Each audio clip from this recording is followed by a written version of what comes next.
विदुर जी कहते हैं, हे धृतराष्ट्र, योजितः पंचवर्गेण सहजे नात्मकर्षण आपदस्तस्य वर्धन्ते शुक्ल पक्ष योटोराट ईर्षु घृणीन संतुष्टा क्रोधो नित्य संकिता पर भाग्योपजीवी खडेते चा नित्य दुखिता। विदुर जी कहते हैं कि जो व्यक्ति अपनी इंद्रियों से हार जाता है वो संसार में कभी सफल नहीं हो सकता है। और जिन इंद्रियों के कारण तुम अपने लक्ष्य को बदल देते हो, रास्ते बदल देते हो, वह इंद्रियां भी एक दिन आपका साथ छोड़ देती है।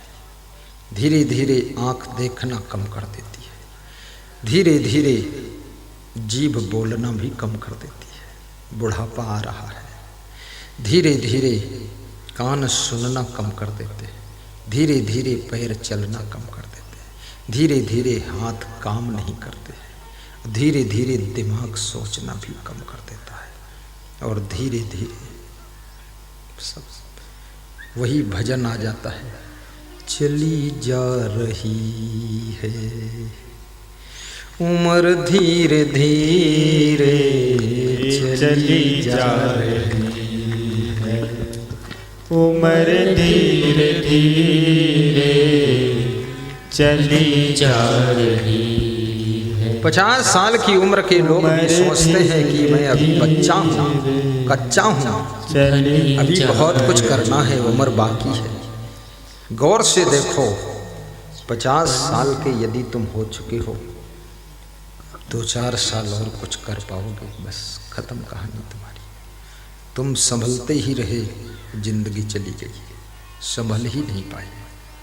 चली जा रही है उम्र धीरे धीरे चली जा रही है, उम्र धीरे धीरे झुकी जा रही है, कमर धीरे धीरे। जिनकी कमर झुक गई, अब धनुष बाण की जरूरत नहीं है, खुद ही धनुष हो गई।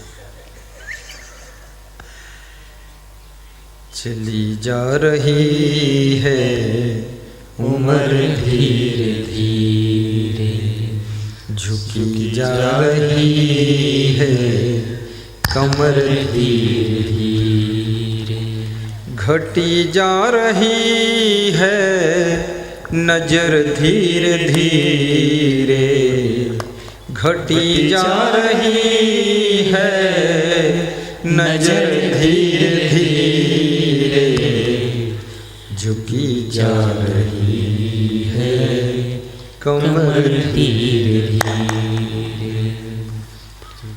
कमर झुकने की भी चिंता नहीं है, झुक जाने तो नजर चली जाए कोई बात नहीं है, जाएगी ही एक दिन, क्योंकि ये चीजें परमानेंट नहीं है। ये शरीर परिवर्तनशील है और इस लोक का नाम मृत्युलोक है। क्या नाम है? मृत्युलोक। ये अमरलोक नहीं है, यहाँ सभी की एक दिन मृत्यु होती है।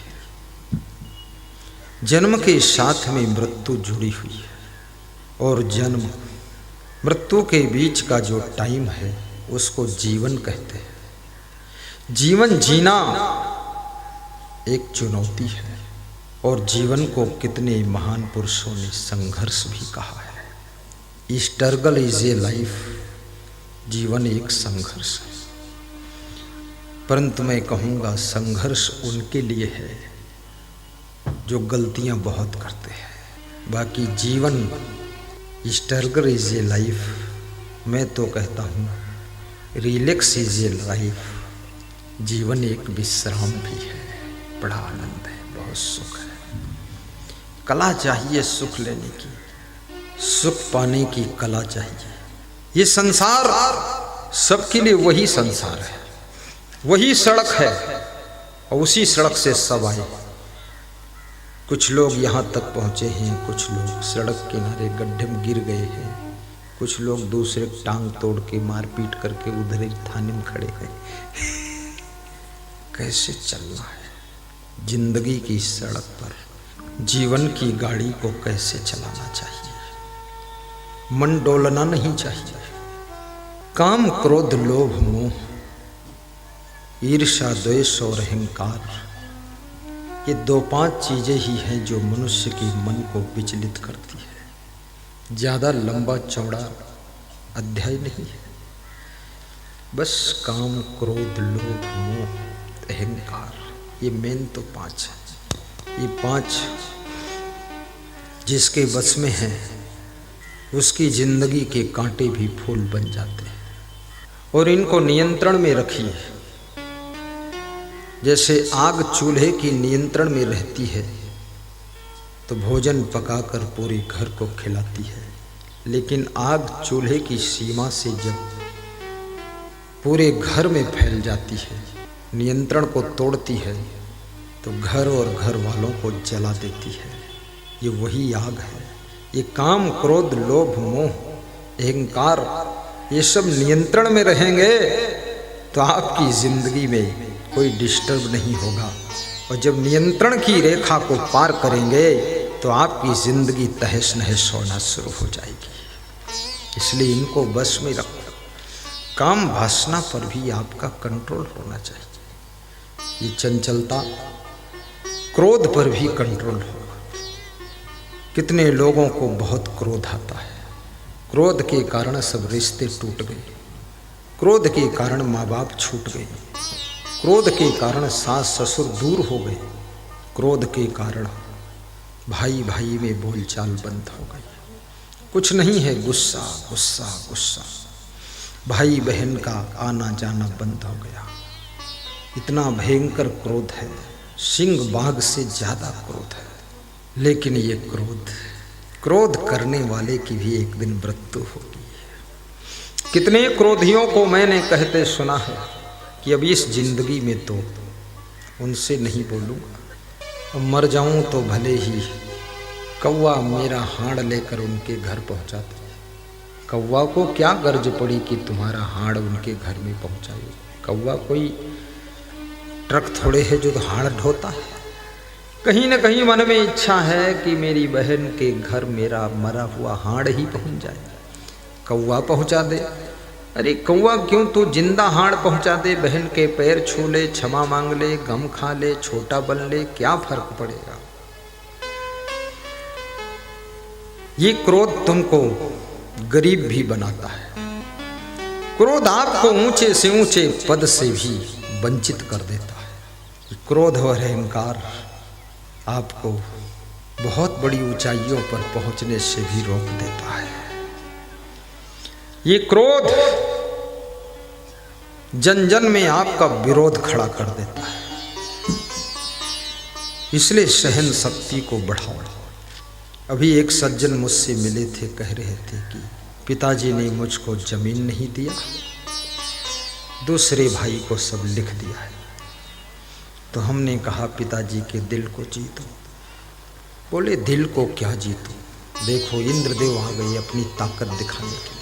कोई घबराना मत, प्रार्थना करो। हम लोग तो प्रार्थना कर सकते हैं और तो कुछ नहीं। चारों तरफ बरस चुका है, इतना ही बचा है बस। हे इंद्रदेव, हे क्षमा देव, कोई घबराना मत। थोड़ा थोड़ा भीग भी जाओगे तो खास फर्क नहीं पड़ेगा। और ये वर्षा की बूंदें, ये कृपा की बूंदें हैं, गिरने दो थोड़ा थोड़ा। कोई भागना मत, डरना मत, घबराना मत। थोड़ा थोड़ा हम भी भीग जाएंगे, कोई बात नहीं। और इंद्रदेव की कृपा हो जाएगी तो बच भी जाएंगे हम लोग। साहिब बंदगी बोल, बैठे रहो बैठे रहो बैठे रहो, कोई बात नहीं, आराम से। तुम ही मेरे मंदिर, तुम ही मेरी पूजा, तुम ही देवता हो, तुम ही देवता हो, तुम ही मेरे मंदिर, तुम ही मेरी पूजा, बहुत सुंदर। तुम ही देवता हो, तुम ही देवता देवता हो, तुम ही राम मेरे कन्हैया तुम ही हो, जीवन की नैया के खिवैया तुम ही हो। जिधर देखता हूँ नजर तुम ही आते, क्या बात क्या बात, सभी भक्त साधक बहुत सुंदर है। तेरे गीत गाते, गीतों की माला के गवैया तुम ही हो, जीवन की नैया के खिवैया तुम ही हो। तुम ही मेरे मंदिर, तुम ही मेरी पूजा, तुम ही देवता हो, तुम ही देवता हो।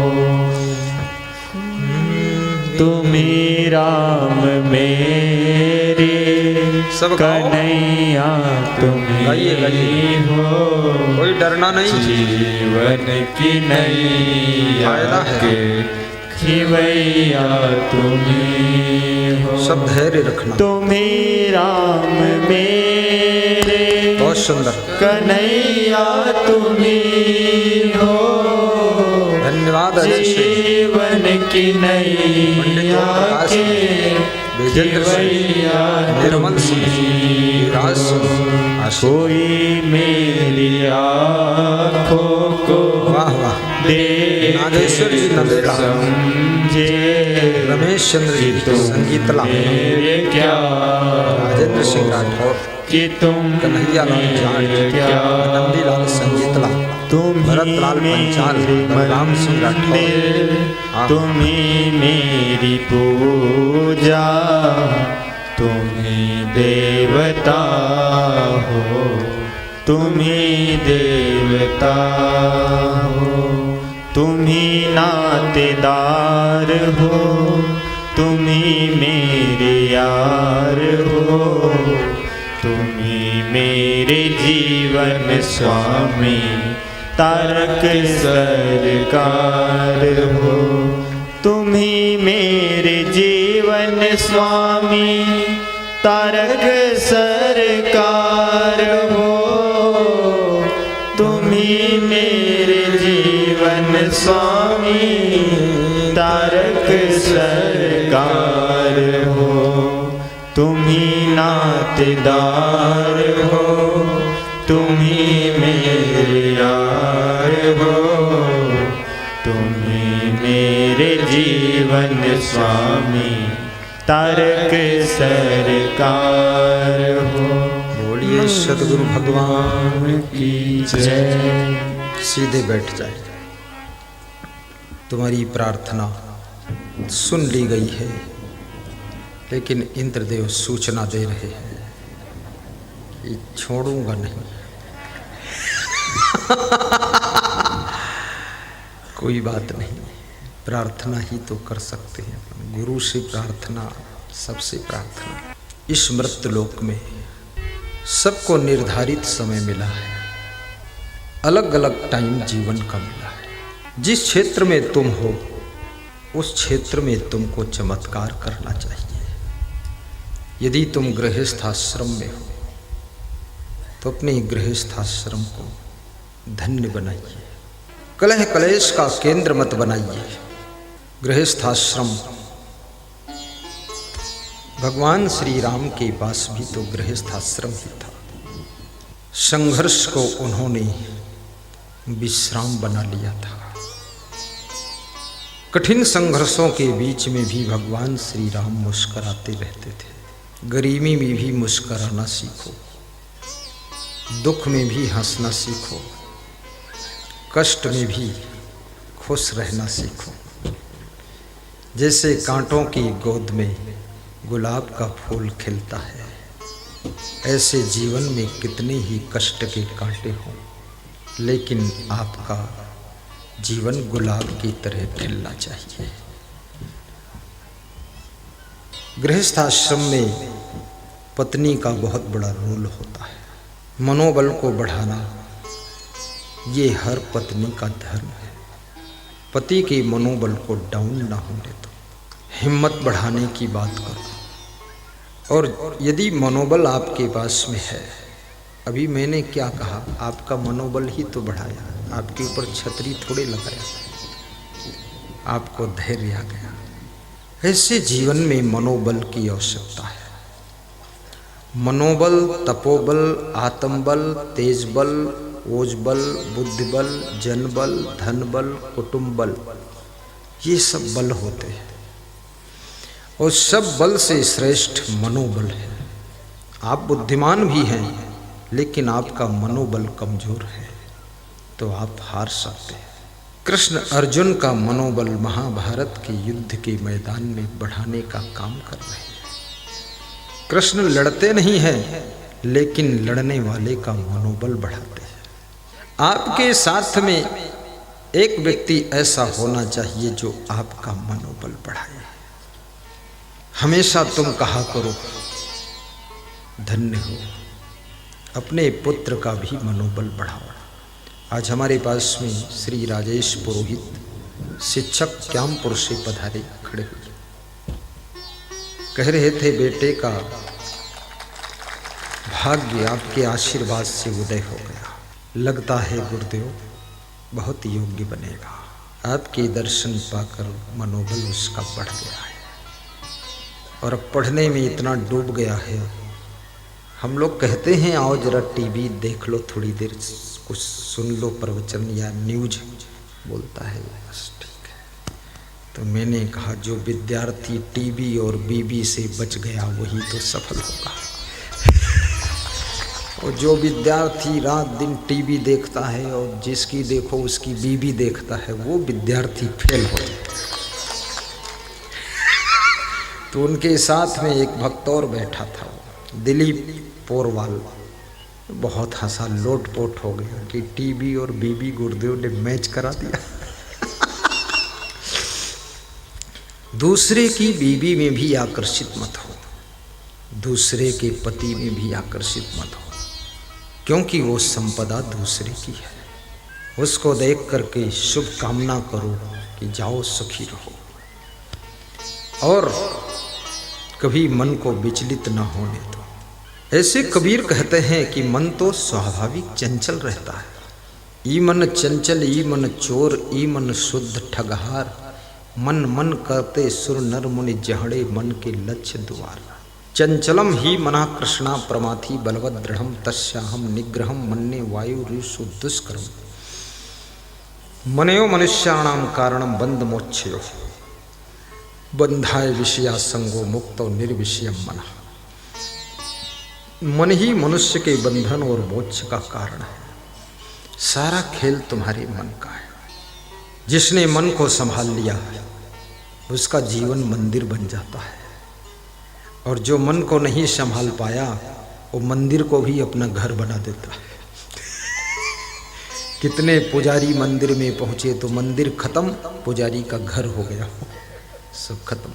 कितने साधु लोग मंदिर में गए, मठ में गए, आश्रम में गए, आश्रम मंदिर मठ सब खत्म, उनका घर बस गया। साधु बाबा न जाने कहाँ से साध्वी ढूंढ लाए, तेरा चिमटा मेरी चूड़ियाँ एक साथ खनकाऊंगी।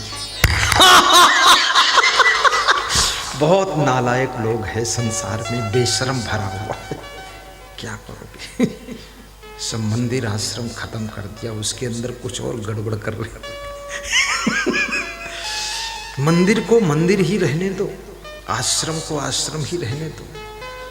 तुम अगर नहीं संभल पाते हो तो तुम उसको छोड़कर चले जाओ, अपना घर अलग बसाओ। मंदिर और आश्रम की एक सुई लेने की आवश्यकता नहीं। आपके अंदर यदि त्याग होगा, याद रखना जो तुम चाहते हो वो सब तुमको मिलेगा। केवल तुम लालच मत करो। भगवान कृष्ण नंदगांव, बरसाना, वृंदावन, मथुरा छोड़कर द्वारिका चले गए, कुछ हाथ में नहीं ले गए, वहाँ भी सोने की द्वारिका बन गई और कृष्ण भगवान की वहाँ भी आज भी पूजा होती है। त्याग, लालच मत, लोभ नरक का द्वार है। जब विभीषण ने भगवान श्री राम से कहा कि हे राम, कृपा करके लंका में अपने चरण रख दीजिए, भगवान श्री राम ने कहा कि हे विभीषण, मैं लंका में जाना नहीं चाहता हूं अंदर। लंकाधीश अब तुम हो, लंकापति रावण परलोक गमन कर चुका है, अब इस राजगद्दी के मालिक आप हैं। समुद्र तट की रेत को उठाकर राम ने विभीषण के मस्तक पर तिलक लगा दिया कि अब इस लंका की राजगद्दी पर तुम सुशोभित हो, और हे लक्ष्मण, तुम जाकर के इनको राजगद्दी पर विराजमान करा दो, मैं लंका को देखने भी नहीं जाऊंगा। तो विभीषण ने एक बात पूछी, कहा प्रभु, आपके साथ में आप नर रूप में हैं, ये लक्ष्मण नर रूप में है, बाकी आपके साथ में सब रीछ भालू बानर की सेना है, आप मनुष्यों की सेना क्यों लेकर नहीं आए? तो राम ने कहा, मनुष्यों की सेना हम लाते तो जरूर हार जाते। बोले कैसे?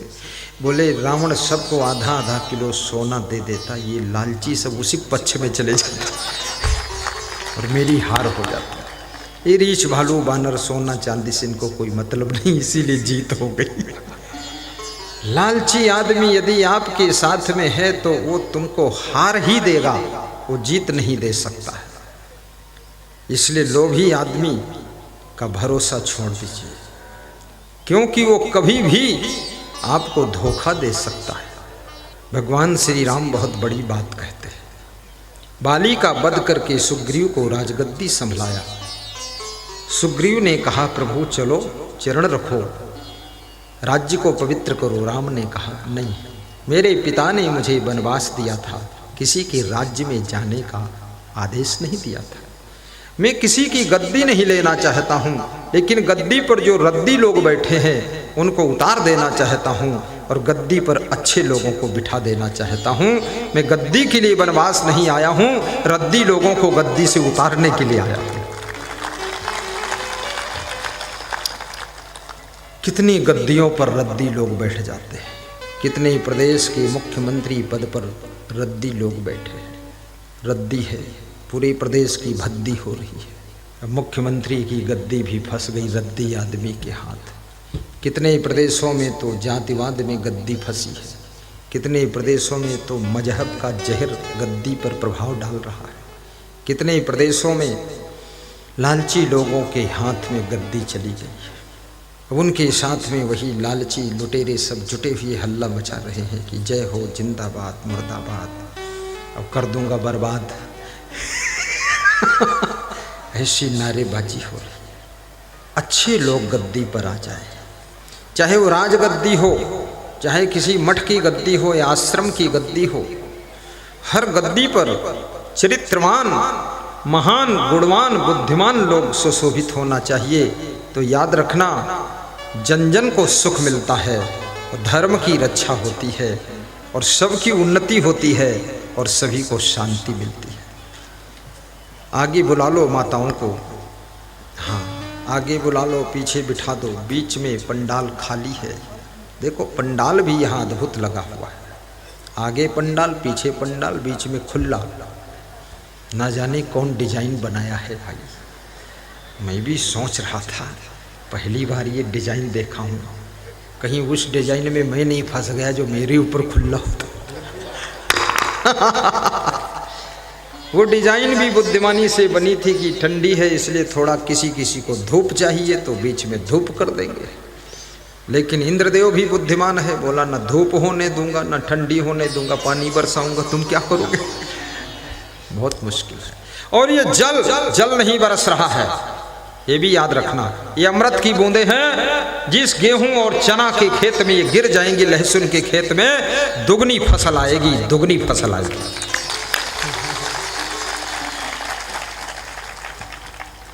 बरसे तो भर दे जल जंगल, आकाश में सागर कहीं नहीं। बरसे तो भर दे जल जंगल, आकाश में सागर कहीं नहीं। पत्ते पत्ते की कतरन न्यारी हो, पत्ते पत्ते की कतरन न्यारी, कैच कतरनी कहीं नहीं। कैच कतरनी कहीं नहीं, कैच कतरनी कहीं नहीं। बरसे तो भर दे जल जंगल हो, बरसे तो भर दे जल जंगल, आकाश में सागर कहीं नहीं। आकाश में सागर कहीं नहीं, आकाश में सागर कहीं नहीं। आकाश में सागर कहीं नहीं, आकाश में सागर कहीं नहीं। बरसे तो भर दे जल जंगल, आकाश में सागर कहीं नहीं। आकाश में सागर कहीं नहीं। पत्ते पत्ते की कतरन न्यारी, कैच कतरनी कहीं नहीं है। कैच कतरनी कहीं नहीं। बोलो सद्गुरु भगवान की जय। बहुत सुंदर जय। व्यास गादी सभी श्रोताओं को धन्यवाद देती है, आपकी हिम्मत की सराहना करती है। और आप हमको भी कुछ दे दो। क्या दोगे? ऐसी शुभकामना करो कि ऐसा पंडाल साथ में लाऊं कि बरसे तो भी फर्क ना पड़े।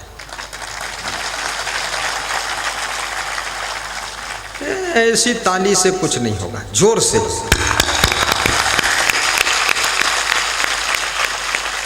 अरे ऐसे जोर से भी कुछ नहीं होगा, जोर से मुस्कुरा दो तब होगा। अब हो जाएगा। मैं मंडप के प्रबंधक से कहूँगा ऐसा डोम बना दो, एक छोटा डोम जो फट से लग जाए, झट से निकल जाए। ठीक। हाँ, ये छोटी मोटी वर्षा कुछ कर ना सके। बस अब ठान लिया हमने।